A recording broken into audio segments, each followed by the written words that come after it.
বাংলা সাহিত্য চর্চা কেন্দ্রের পক্ষ থেকে বাংলা সাহিত্যের সকল ছাত্রছাত্রীকে জানাই আন্তরিক অভিনন্দন। বাংলা সাহিত্য চর্চা কেন্দ্রের পক্ষ থেকে আজকের আলোচ্য বিষয় কাজী নজরুল বিশ্ববিদ্যালয়ের MA কোর্সের বাংলা বিষয়ের প্রথম সেমিস্টারের প্রশ্নপত্র। এই পরীক্ষাটি হয়েছিল 2025 সালের এই মাসে, অর্থাৎ এপ্রিল মাসের 7 তারিখে সমাপ্ত হয়েছে। MA সেমিস্টার ফার্স্ট এক্সামিনেশান 2024, কিন্তু পরীক্ষা হয়েছিল 2025 সালের এপ্রিল মাসে। আমরা চলে যাব প্রথম যে পেপারটা রয়েছে, পত্রসূচক 101, শিরোনাম ভাষার ইতিহাস ও ভাষাতত্ত্ব। 1 নম্বর দাগে যে কোনো দুটি প্রশ্নের উত্তর করতে হবে। কতে ছিল তুমি যে অঞ্চলে বাস করো সেই অঞ্চলে তোমার উচ্চারিত ভাষার অন্তর্গত নানান আঞ্চলিক বৈশিষ্ট্য অনুসন্ধান করে উপভাষা তত্ত্বের দৃষ্টিতে তোমার মুখের ভাষার প্রকৃত বৈচিত্র্যটি উদাহরণ সহযোগে দেখাও। খতে ছিল বাংলা লিপির উদ্ভব ও ক্রমবিকাশ বিষয়ে একটি নাতিদীর্ঘ নিবন্ধ রচনা করো। গতে ছিল বাক্য নির্মাণে সঞ্জননী ব্যাকরণের পদ্ধতিগুলিকে তুমি কিভাবে বিশ্লেষণ করবে তা নোয়াম চমস্কির প্রস্তাবিত মডেল অনুসারে দেখাও। ঘতে ছিল নিম্নোক্ত অনুচ্ছেদটি IPA বা আন্তর্জাতিক ধ্বনিমূলক বর্ণমালায় লিপান্তর করো। বর্তমান সময়ে সোশ্যাল মিডিয়া এই পৃথিবীর শুধুমাত্র যে আর্থ সামাজিক বৌদ্ধিক জগতের আমূল পরিবর্তন সাধিত করেছে এমনটা নয়, মানব সংস্কৃতির মধ্যে মিশে গিয়ে সে সোশ্যাল মিডিয়া তৈরি করে ফেলেছে এক নিজস্ব ভাষা জগৎ। প্রতিনিয়ত সে তার নতুন নতুন আয়োজনে বিষয় ও ভাবনার প্রকাশ করে চলেছে কত শত সহস্র শর্টকাট রীতি পদ্ধতি।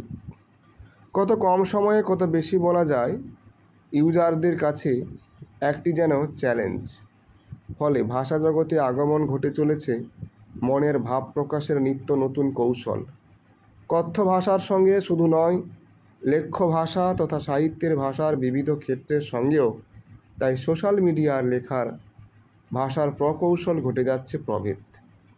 সোশ্যাল মিডিয়ার ভাষার সংবর্ধনের বিভিন্ন সূত্র কিভাবে কাজ করে সমাজ ভাষা বিজ্ঞানের বিদ্যার্থীদের সেটাই অন্বেষণীয়। 2 নম্বরে চলে যাব, যে কোনো 3টি প্রশ্নের উত্তর দাও। টিকা। কতে ছিল প্রাচীন ভারতীয় আর্য ভাষা ও বাংলা ভাষার স্বরধ্বনিগত পার্থক্য। খতে ছিল ঐতিহাসিক ভাষাতত্ত্ব। গতে ছিল ধ্বনির আগমজনিত পরিবর্তনগুলি উদাহরণসহ আলোচনা করো।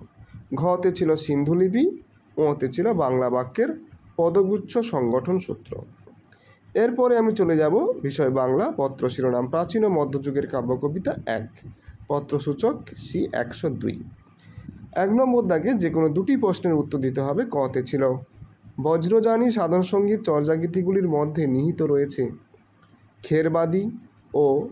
থেরবাদী ও মহাযানী বৌদ্ধ দর্শনের নানা মৌল বিবর্তিত রূপ। পাঠ্য চর্যাগীতিগুলির নিরিখে এ বিষয়ে তোমার মন্তব্য লেখো। খতে ছিল শ্রীকৃষ্ণ কীর্তন কাব্যে রাধা চরিত্রের বিকাশ ও পরিণতিতে কবি যে দক্ষতার পরিচয় দিয়েছেন তা পুরানো বাংলা সাহিত্যে দ্বিতীয় রহিত। মন্তব্যটির যথার্থতা বিচার করো। গতে ছিল কৃত্তিবাসের রামায়ণ নিছক অনুবাদ সাহিত্য কিনা আলোচনা করো। এই সূত্রে তার রামায়ণের মৌলিক দিকগুলি দেখাও। ঘতে ছিল কেতকাদাস ক্ষেমানন্দের মনসামঙ্গলের মধ্যে লক্ষিত প্রাচীন মাতৃপ্রধান সমাজের চিহ্নগুলো বিষয়ে আলোচনা করো। 2 নম্বর দাগের যে কোনো 3টি প্রশ্নের উত্তর দিতে হবে। কতে ছিল বাকপথাতীত কাহিব কিস। খতে ছিল শ্রীকৃষ্ণ কীর্তন কাব্যে সম্ভোগ চিত্রের বর্ণনা ও অশ্লীলতা প্রশ্ন। গতে ছিল শ্রীকৃষ্ণ কীর্তন কাব্যের প্রাচীনত্ব বিতর্ক।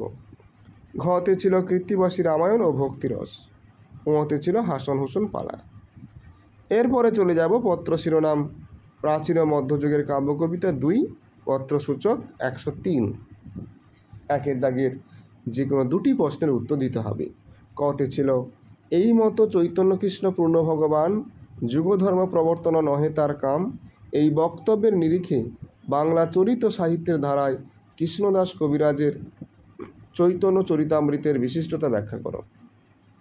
খতে ছিল পাঠ্য বৈষ্ণবপদের ভিত্তিতে প্রাসঙ্গিক দৃষ্টান্ত সহ মধুর রসের নায়িকা হিসাবে রাধার লক্ষণগুলি লেখো।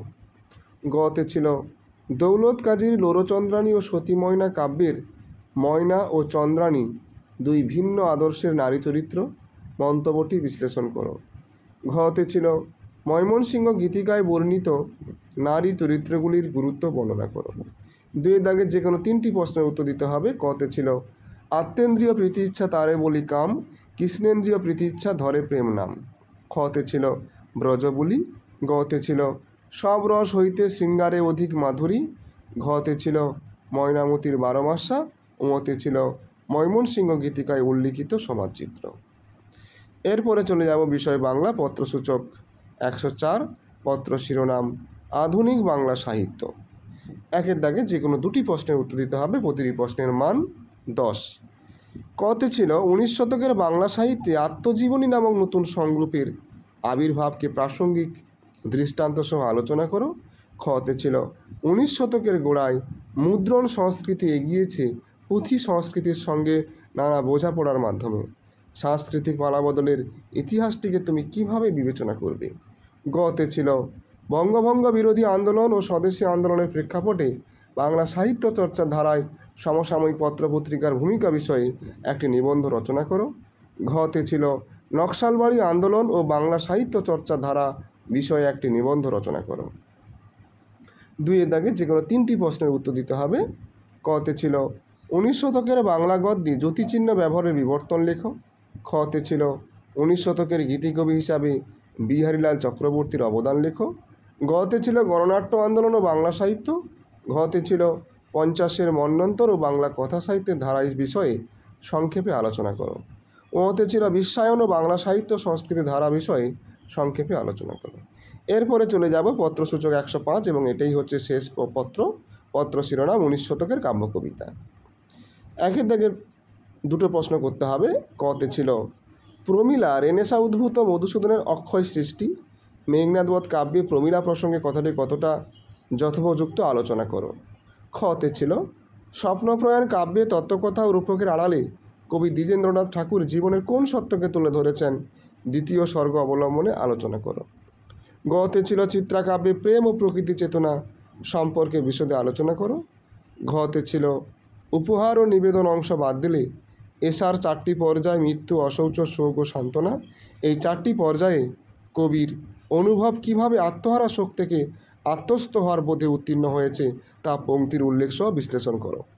দুয়ের দাগে যে কোনো তিনটি প্রশ্নের উত্তর দিতে হবে। কতে ছিল গাইব মা বীর রসে ভাসি মহাগীত। খতে ছিল চিত্রাকাব্যে মৃত্যু ভাবনা। গতে ছিল 19 শতকের গীতিকাব্যের ধারা ও স্বপ্নপ্রয়াণ কাব্যের স্বতন্ত্রতা। ঘতে ছিল মানবের তরে কাঁদি যাচি না দেবতা। আর ওতে ছিল চিত্রাঙ্গদা। তো এইভাবে বিভিন্ন কলেজ বিশ্ববিদ্যালয়ের প্রশ্নপত্র এবং বাংলা সাহিত্যের নানান আলোচনা, MA BA কোর্সের বিভিন্ন বিষয়ের আলোচনা পেতে গেলে অবশ্যই আপনারা আমাদের চ্যানেলটি সাবস্ক্রাইব করে আমাদের পাশে থাকবেন।